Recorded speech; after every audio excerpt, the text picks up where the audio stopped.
નમસ્કાર, હું હિતેશ જાસોલિયા. તમે વારંવાર ભૂલી જાઓ છો, જેથી કરીને જ ન્યાય નથી મળતો.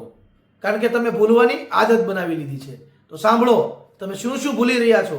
કારણ કે તમને ન્યાય મેળવવા માટે આ ભૂલી જશો તો ભવિષ્યમાં પણ ન્યાય મળવાનો નથી.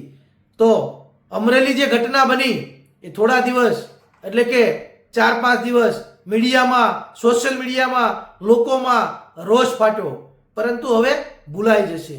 જેવી રીતે આ ભૂતકાળમાં અનેક અન્યાયો થયા છે લોકો સાથે, ગુજરાત સાથે, પરંતુ આપણે ભૂલી જઈએ છીએ એટલે ન્યાય નથી મળતો. તો સાંભળો, 2019માં તક્ષશિલા કાંડ, જેમાં 22 બાળકો એટલે કે 22 માસૂમ બાળકોનું મૃત્યુ અગ્નિકાંડમાં થઈ જાય છે. બીજી વાત સાંભળો, તો કે શ્રેય હોસ્પિટલ 2019માં 8 દર્દીઓના મોત એટલે કે ગંભીર બેદરકારીના કારણે 8 વ્યક્તિઓના મોત થાય છે. 2020માં શિવાનંદ હોસ્પિટલ રાજકોટ અગ્નિકાંડ, જેમાં 7 દર્દીઓના મોત. 2021માં સુરત કોવિડ હોસ્પિટલ સુરતમાં અગ્નિકાંડ એટલે કે જેમાં 5 દર્દીઓના મોત થાય છે. કોવિડ હોસ્પિટલમાં, સુરત કોવિડ હોસ્પિટલમાં 5 દર્દીઓના મોત થાય છે. 2021માં ભરૂચ વેલફેર હોસ્પિટલમાં ભરૂચમાં અગ્નિકાંડમાં 18 દર્દીઓના મોત થાય છે. છઠ્ઠી બાબત કરીએ તો મોરબી ઝૂલતા પુલ, જે 135 માસૂમ બાળકોના મૃત્યુ પામે છે.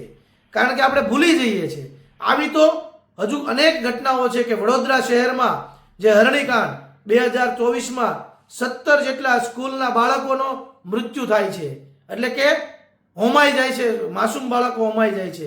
2024 ટીઆરબી ગેમ ઝોન, જે રાજકોટમાં 50થી વધારે વ્યક્તિઓ મૃત્યુ પામે છે. આવી રીતે બીજેડ ભૂપેન્દ્ર ઝાલા, આવી રીતે બીજેડ ગ્રુપ એટલે કે 6000 કરોડના આવા કૌભાંડીઓ જે ભાજપ સાથે સંકળાયેલા હોય છે, આવા પણ આપણે ભૂલી જઈએ છીએ. સુરતમાં જે ઘટના બની મહિલા મોરચાના પ્રમુખ સાથે, એમાં તપાસના નામે શું આજે પણ કોઈ જાતનું મીડિયા માધ્યમથી કે અન્ય માધ્યમથી આમના પરિવારને ન્યાય નથી મળ્યો. કારણ કે આપણે વારંવાર ભૂલી જઈએ છીએ. વડોદરાની ઘટના બની, જે માસૂમ 3 વર્ષની બાળકી, એના ઉપર બળાત્કાર કરી અને મારી નાખવામાં આવે છે. શું એમને ન્યાય મળશે? આવી તો અસંખ્ય ઘટનાઓ છે જેમાં ન્યાય નથી મળતો, કારણ કે આપણે ભૂલી જઈએ છીએ. તો ભૂલવાની આદતથી દરેક ભારતના અને ગુજરાતના નાગરિકો, જો તમે ભૂલી જશો તો તમને ન્યાય નથી મળવાનો. આ લખી લેજો, કારણ કે આમાં જેટલા મુદ્દા બોલ્યો એમાં કોને ન્યાય મળ્યો, કોને સજા મળી, આવું એક પણ જગ્યાએ બતાવો કે આમને સજા મળી હોય એવું બતાવો તમે. કે જગ જાહેર ઘટનાઓ છે, આવા એટલા મૃત્યુ પામ્યા છે, છતાં એમને સજા નથી મળતી. કારણ કે આપણે ભૂલવાની આદત બનાવી લીધી છે. ભૂલવાની આદતને એક સ્ટેપ ઉપર આવી અને ભૂતકાળમાં જઈ વિચાર કરો કે આ ભૂલવાની આદત આપણને ન્યાય ક્યારેય નહીં અપાવી શકે. જો ભૂલી જશું તો આવા ઘટનાઓના ભોગ આપણે બનતા રહીશું. જે ભૂલવાની આદતને, આપણે ભૂતકાળને ભૂલી જઈએ છીએ, એ ન ભૂલવું હોય તો આપણે શું કરી શકીએ ગુજરાત માટે અને ભારત દેશ માટે. તો સાંભળો, જે કોઈ ઘટના બનતી હોય તે ગુજરાતનો નાગરિક પ્રથમ જવાબદાર છે. કેમ કે આ સિસ્ટમ સામે આપણે અવાજ નથી કરતા, આ સિસ્ટમને કોઈ પત્ર નથી લખતા. તો આ સિસ્ટમને જાગતું રાખવા અને ન્યાય મેળવવા માટે આપણે શું કરી શકીએ?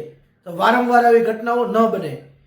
ગુજરાત રાજ્યના મુખ્યમંત્રીને આપ ઘરે બેઠા બેઠા ડિજિટલ દ્વારા એટલે કે ડિજિટલ મેલ દ્વારા આ પત્ર લખો.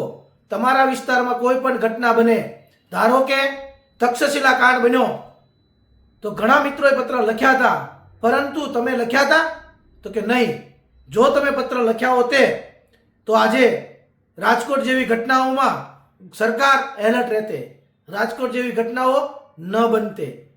અનેક અગ્નિકાંડો બનતા હોય, અનેક એવા રાજ્યોમાં કોઈ પણ ઘટનાઓ સરકારની બેદરકારીથી બનતા હોય, અધિકારીઓની બેદરકારીથી બનતા હોય, સરકારની મિલીભગત અને અધિકારીની મિલીભગતથી બનતા હોય, જેમાં તમે એક ઘરે બેઠા એક પત્ર લખો કે ગુજરાત રાજ્ય મુખ્યમંત્રી, મારા વિસ્તારમાં આવું ચાલી રહ્યું છે, તે સદંતરે તત્કાલીન બંધ કરવામાં આવે.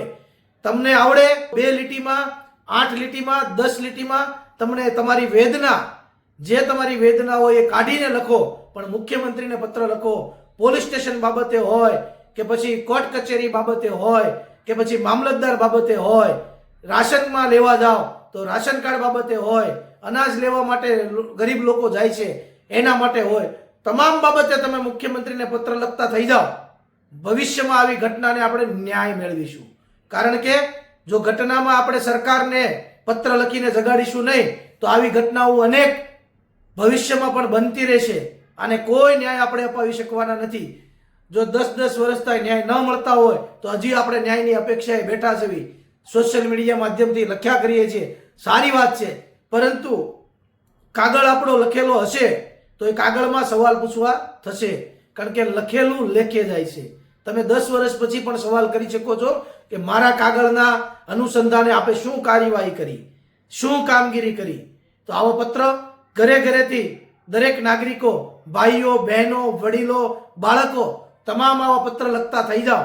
તમારા વિસ્તારની કોઈ પણ ઘટના બાબતે સરકારને એલર્ટ થવું પડશે અને ડરવાની કોઈ જરૂર નથી. કારણ કે તમે પત્ર લખો છો એમાં તમારા જે કાંઈ નામ સરનામા સાથે મોકલ્યું છે તો તમને વળતો લેટર પણ મુખ્યમંત્રી મોકલે છે. અને આવા ડરવાથી જિંદગી ક્યારે જીવાતી નથી. એટલે કોઈ પણથી ડરવાનું નહીં. ખોટા કામનો કાયમી વિરોધ હોવો જ જોઈએ. આ દેશના નાગરિક હોવ અને ભારત દેશને આપ રાષ્ટ્ર તરફ લઈ જવાની વાત કરતા હો ત્યારે ખોટાનો જાહેરમાં વિરોધ કરવો જોઈએ. જય હિન્દ, જય ભારત.